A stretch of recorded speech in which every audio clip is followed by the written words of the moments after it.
Duel maut di pelabuhan Teluk Bayur. Security vs pencuri.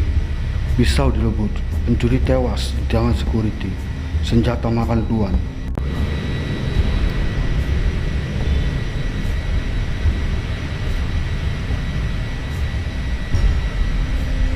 Pelabuhan Teluk Bayur yang dikelola BUMN PT Pelindo merupakan pelabuhan internasional kebanggaan masyarakat Sumbar. Pelabuhan ini termasuk objek wisata negara dan resisten area terbatas. Kapal dari berbagai negara menyandar di sini untuk bongkar muat.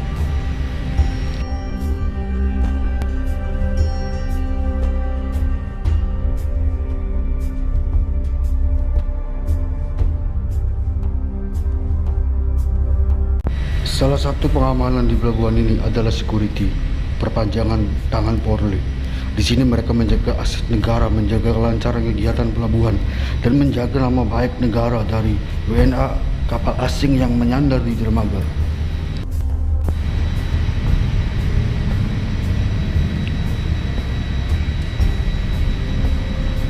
Bagaimana tidak jika terjadi pencurian di kapal asing maupun lokal, tentu yang akan jelek citranya di dunia pelayaran internasional adalah negara kita Indonesia, khususnya Pelabuhan Teluk Bayur.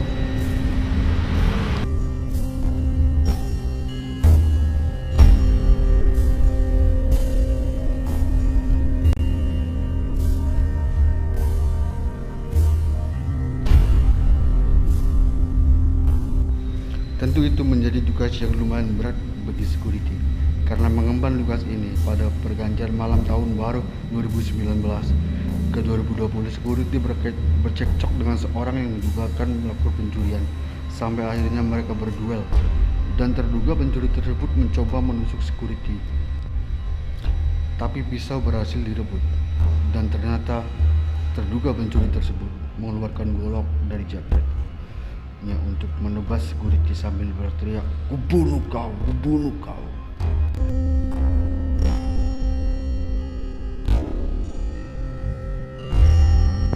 Naasnya pisau itu yang direbut tadi ditusukkan kepada terduga pencuri tersebut untuk melumpuhkannya, tapi terduga pencuri tersebut masih mengayunkan goloknya untuk melakukan perlawanan, tapi tusukan kedua yang diarah ke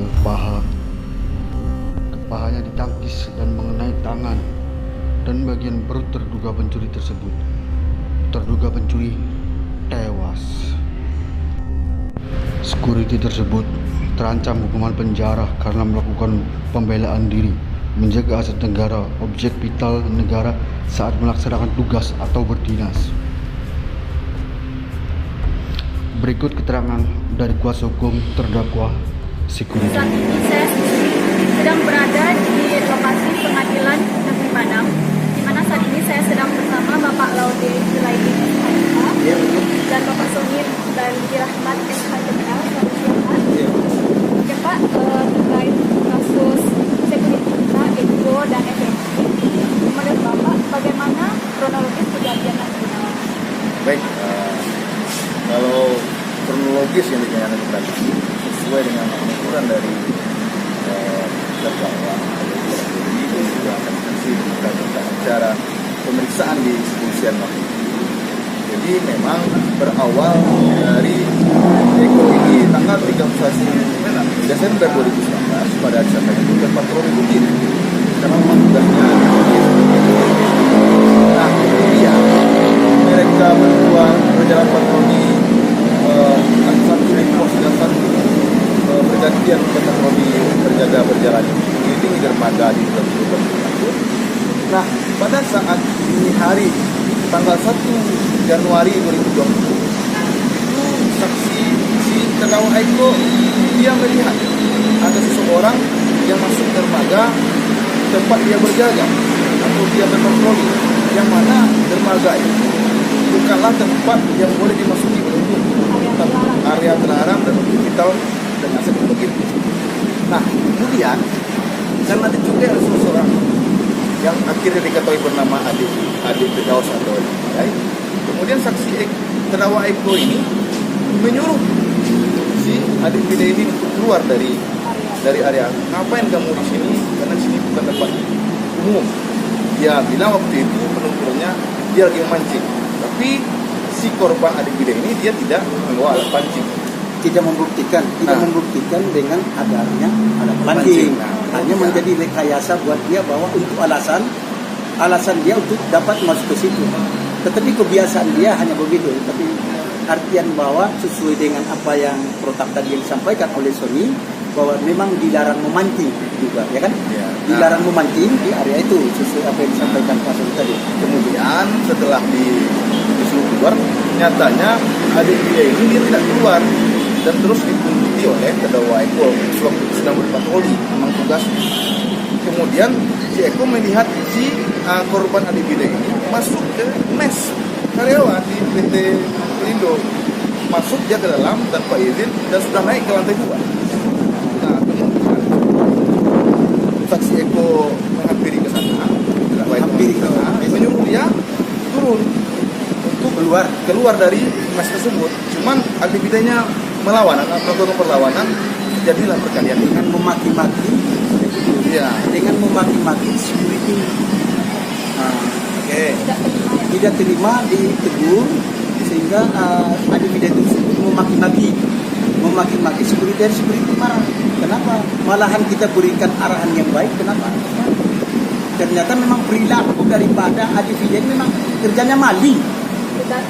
Kerja sehari-hari maling terus maling. Nah itu. Kemudian karena ada bentrokan itu terjadilah perkelahian antara Eko dengan adik Bida tadi. Nah, yang saksi yang terdakwa satu lagi Effendi di pos yang berjarak sekitar 5 meter menghampiri ke sana karena ada perkelahian.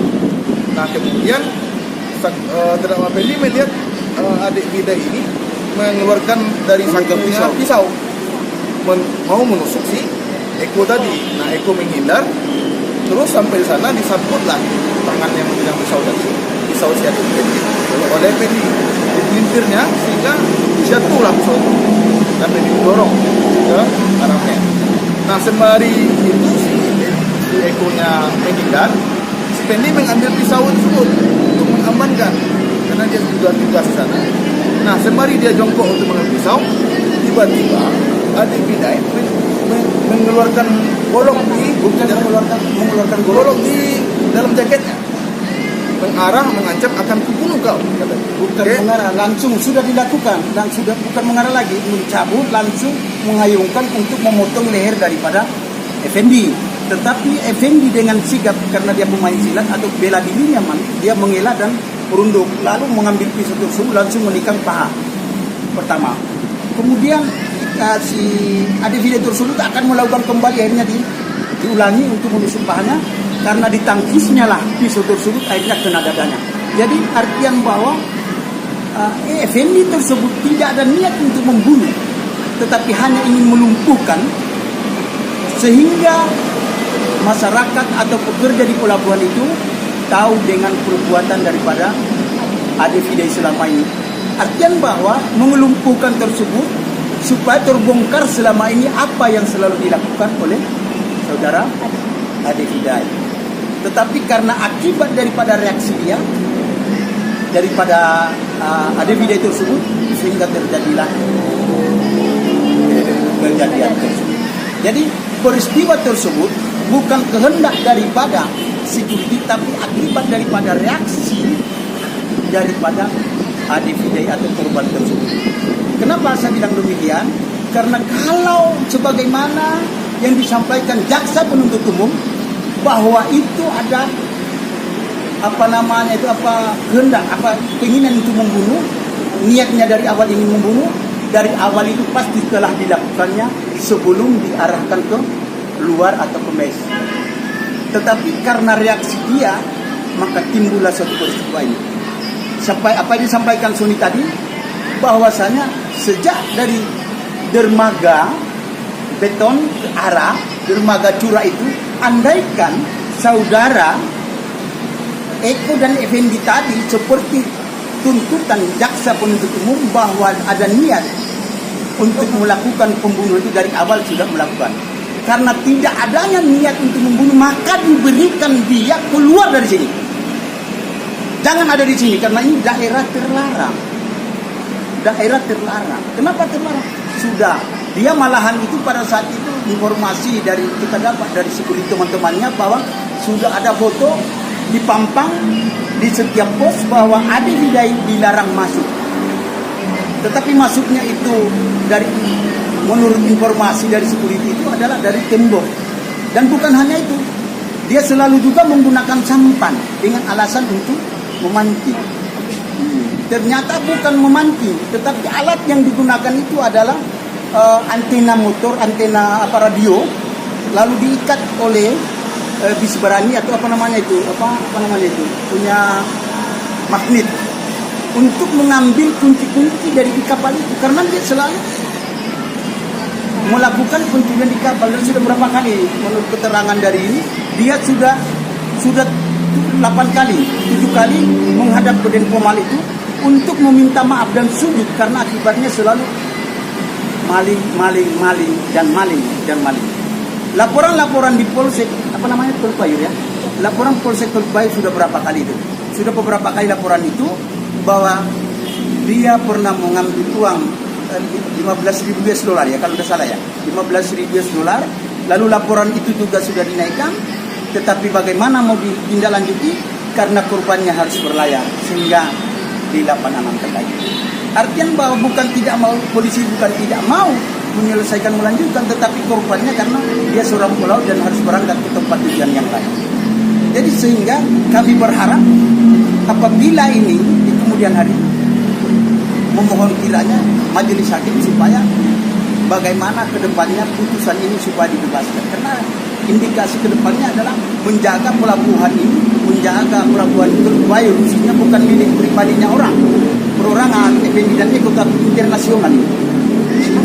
Aset negara dari Sabang sampai Merauke, kita begitu.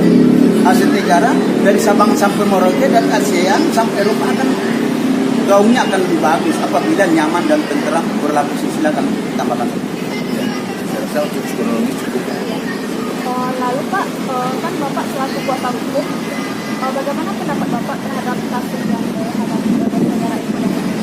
Baik, kalau pendapat tentang yang pertama, apa yang dilakukan oleh Eko dan Pendi, mereka itu adalah dalam masa tugas yang memang melakukan pekerjaan. Nah, kemudian, terjadinya suatu peristiwa perkelahian dan terus tertusuknya Effendi oleh senjata dia sendiri oleh adik bide oleh Effendi. Nah, itu merupakan suatu rangkaian dari tugas mereka untuk menjaga keamanan pertama. Yang kedua, melihat dari kronologis tadi, saksi Effendi melakukan itu karena dia merasa terancam akan dibunuh karena golok tadi, sehingga dia melakukannya refleks ke bagian paha. Nah, kemudian mau dihalaukan golok tadi ke arah dia, yang kedua kalinya mengena dan nembus ke dada dia, sehingga mengakibatkan dia mati. Nah, dalam perspektif hukum kami menilai itu adalah suatu upaya si Effendi untuk membela dirinya, atau dalam keadaan memaksa. Kalau tidak dilakukan itu, tentu akibatnya tentu Effendi akan teraniaya atau terbunuh, kita bisa menghilangkannya. Jadi kalau pendapat kami harusnya Eko dan Effendi ini lepas dari bebas, artinya bahwa apa yang disampaikan Pak Suni dan tambahkan Pak Suni bahwa harus bebas karena menjaga integritas daripada negara kita sendiri, karena ini menyangkut daripada negara kita sendiri, karena pelabuhan itu bukan milik pribadi orang tetapi milik oleh negaranya sendiri. Bagaimana negara lain mempercayai daripada Republik Indonesia sendiri atau Padang atau Pelabuhan Tolpayur khususnya, kalau tidak ada keamanan, tidak nyaman berlabuh di situ, atau tidak tenteramnya mereka harus bersandar di pelabuhan itu, ya kan? Sehingga kenapa harus dibebaskan? Supaya security juga menjaga. Oh ya, kita berarti kita ada pembela. Kalau andaikan ini juga tidak dibebaskan, maka ya udah hancur negara kita ini. Hancur negara kita. Ngapain ada TNI? Ngapain ada polisi untuk mengamankan, menjaga? Ya kan? Tugasnya digaji negara itu kan untuk menjaga. Mereka juga Eko ini dan Effendi adalah perpanjangan tangan dari kepolisian. Harusnya di sini mendapatkan hadiah dari Kapolda, dari Kapolri sendiri atau dari Presiden karena menjaga aset negara. Dia membela ini kan bukan membela pribadi, tetapi membela negara ini. Bagaimana negara ini supaya lebih baik. Jadi bukan harus dihukum, tetapi harus mendapat hadiah baik dari Kapolda, dari Kapolres, dari Kapolsek, dari Kapolsek, dari Kapolres, dari Kapolda atau Kapolri atau Presiden sendiri. Karena menjaga aset negara. Pelabuhan ini kan aset negara. Ya itu dia. Sehingga apa yang disampaikan tadi Pak Soni tadi bahwa paling tidak harapan kami sebagai pendapat hukum kami sebagai kuasa hukum harus bebas demi hukum, demi kenyamanan bangsa dan negara. Kalau ini juga terhukum, maka untuk apa lagi? Biasa-biasa orang maling ada sendiri, ngapain kita harus kalau umpama ada maling, kalau kita menjaga, kalau kita harus membela, lalu mereka terkapar, kita yang masuk penjara, ngapain? Masuk aja tuh. Umpama salah satu contoh kasus, saya masuk ke pengadilan sini, mau maling, ya bagaimana saya kalau bebas masuk aja? Kalau saya melarang segala macam dan tidak ada, bagaimana saya? Dan kira-kira begitu. Tambahkan sudah. Saya tambahkan juga. Nah, terkait tadi, karena dia ada keterpaksaan untuk melakukan itu, dan itu juga merupakan tugasnya dari di awal. Nah, sehingga kalau dari analisa hukum terkait matinya orang atau hilangnya orang itu sudah selesai. Nah, cuma ada alasan pembenar oleh si Eko dan Effendi untuk melakukan itu. Khususnya Effendi ya, yang melakukan pembelaan. Saya rasa Coba terkait pernyataan tadi bahwa tugasnya security ini yaitu Effendi dan Eko ini adalah menegakkan aturan dan mempertahankan aset negara dan khususnya yang berada di Surabaya yaitu tertutup. Lalu nanti jika pendapat bagaimana keputusan hakim jika nanti menghukum bersalah saudara Eko dan Effendi, bagaimana? baik.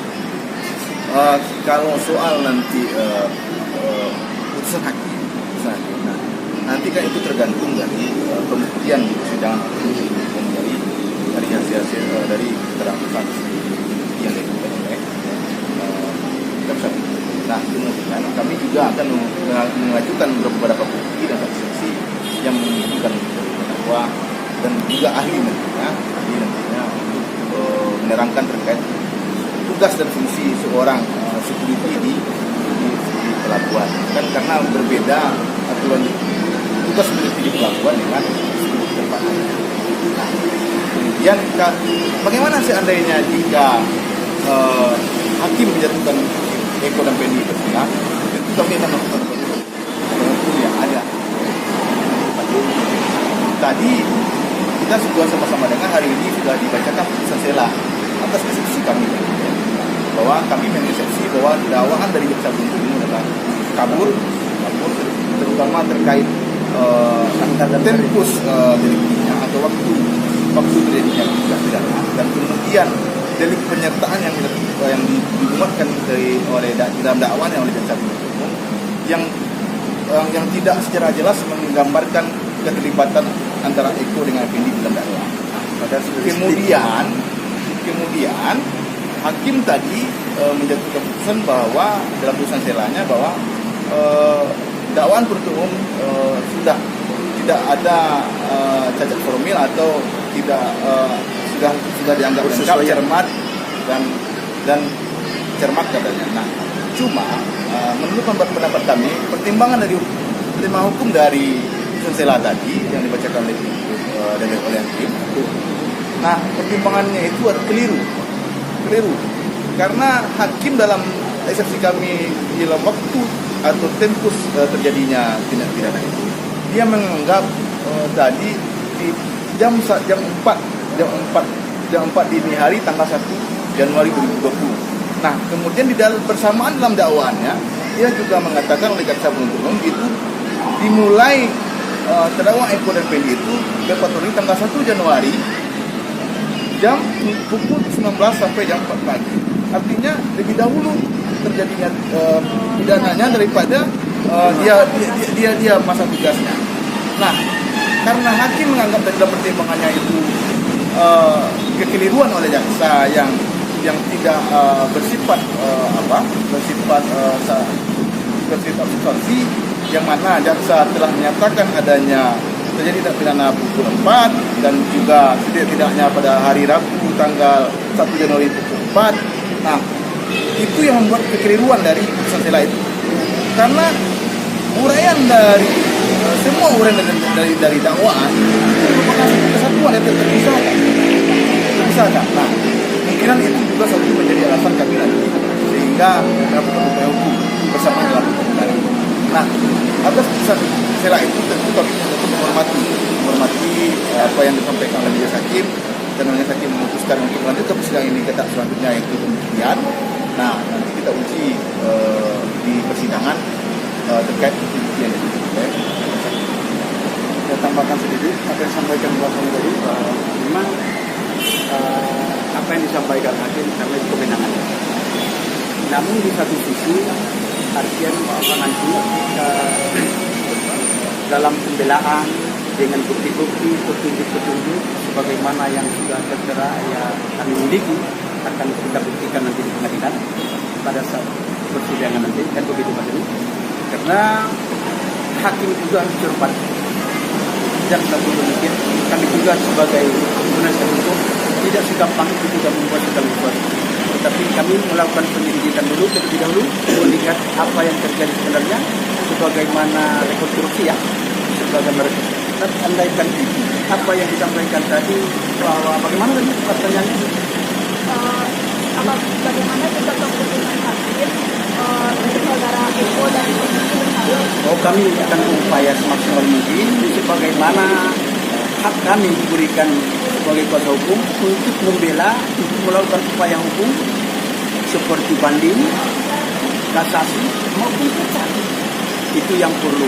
Kenapa? Karena tidak semudah itu, tapi kita akan membuktikan semua itu nanti pada persidangan. Putusan hakim itu kan hak mereka, tapi kan penilaian semua orang kan akan bisa menilai. Kalau andaikan itu bahwa akan putuskan seperti yang disampaikan tadi Adinda, maka itu hancurlah daripada hak-hak security nanti. Security dibayar itu untuk mengamankan baik aset negara, apalagi khususnya di pelabuhan, saya kembali sampaikan lagi. Jadi mereka itu dibayar itu menjaga. Kalau dibiarkan maling saja masuk saja, itu apalagi security. Dari awal disampaikan tadi Pak Soni tadi bahwa mereka dari awal sudah diberikan teguran keras bahwa silakan keluar. Saya ulang lagi, namun diabaikan oleh si korban yaitu Ade Fidai. Maka saudara Ade Fidai matinya itu atau meninggalnya Ade Fidai itu bukan kehendak daripada security, tapi reaksi keinginan dia sendiri untuk mati. Karena apa? Kalau andaikan itu dituruti apa yang disampaikan security, tidak akan terjadi hal-hal yang tidak diinginkan. Sehingga kami sebagai kuasa hukum yang dikuasakan oleh Effendi bersama Eko, maka kami berupaya semaksimal mungkin. Apapun alasannya kami akan membela sampai titik darah penghabisan sesuai dengan kemampuan kami dalam ilmu hukum. Tapi kita akan membuktikan di kemudian hari bagaimana putusan itu. Mudah-mudahan Allah Subhanahu wa taala berpihak kepada Eko dan Effendi karena mereka pada saat itu tidak menginginkan kejadian, tapi akibat daripada reaksi daripada korban sendiri untuk mati karena dia pertama sesuai ketentuan bahwa tidak bisa masuk ke situ, tidak dilarang memancing dan sudah diberi amanah keluar, tetapi dia tidak tindakan, malahan hanya ingin membunuh security dan membawa senjata, dua senjata yaitu pisau dan golok. Jadi matinya saudara Ade Fidai tersebut disebabkan karena senjata makan tuan atau akibat dia sendiri yang membawa senjata tajam akhirnya terbunuh oleh senjatanya sendiri. Demikian. Ada pertanyaan lagi? Dan dia, Ade Fidai sendiri bukan buruh situ ya Pak ya? Bagaimana? Ade Fidai sendiri bukan buruh di pelabuhan ya? Jadi Ade Fidai tersebut bukan juga buruh di situ, bukan pekerja situ, semua tidak ada, dia dilarang, tidak ada sama sekali. Dan dia saya perlu tambahkan lagi sekali lagi bahwa dia setelah di blacklist tidak bisa masuk ke area itu. Dan sudah ada botol-botol terpampang, dan kalau orang membaca bisa lewat di pelabuhan, nanti kita akan buktikan di persidangan bahwa dilarang masuk yang tidak berkepentingan di sini. Dilarang memancing dan segala macam aktivitas kecuali ada pasnya. Kalau tidak salah ya, kalau ada pas pelabuhan atau izin, itu pun ada jam kerjanya. Sedangkan ada bidai masuk jam 4 subuh atau jam lebih kurang jam 3, jam 4 subuh. Itu pun walaupun pekerja Bu di situ masih dilarang Bu. Tidak ada apa kamu masuk ke sini. Belum jam waktu kamu kerja. Apalagi dia di situ bukanlah pekerja, bukan buruh dan segalanya. Karena dia hanya khusus maling kapal itu, maling kapal. Ya. Berarti memang udah sering maling. Nah, itu dia. Tambahkan apa yang disampaikan Pak Direktur bahwa dia itu maling atau dia itu adalah orang yang diduga diduga melakukan beberapa pencurian Jadi sudah tertangkapnya di pelabuhan. dengan dibuktikan mengunduh. Nah kemudian kenapa bahasa saya dibuka? Karena perbuatan dia itu sudah ada beberapa kali dilaporkan ke Polsek Teluk Mayur. Nah, atas laporan-laporan polisi tersebut, memang sampai saat ini prosesnya belum sampai ke tingkat peradilan. Nah, sehingga ketika kalinya dia mulai aksinya dan itu dia ketemu dengan FPB dan sering melakukan keresahan di dan pelabuhan. juga meresahkan daripada pekerja ataupun anggota-anggota yang bekerja di pelabuhan ya, maupun kapal-kapal ya. Nah, kira-kira begitu ya. Kalau tidak salah itu apa yang kami sampaikan ini, mudah-mudahan tidak kurang dan lebih. Mohon maaf. Assalamualaikum warahmatullahi wabarakatuh. Waalaikumsalam warahmatullahi wabarakatuh. Pak, terima kasih atas waktunya. Mari. Oke, sekian hasil diskusi kita sama Bapak Laude dan Bapak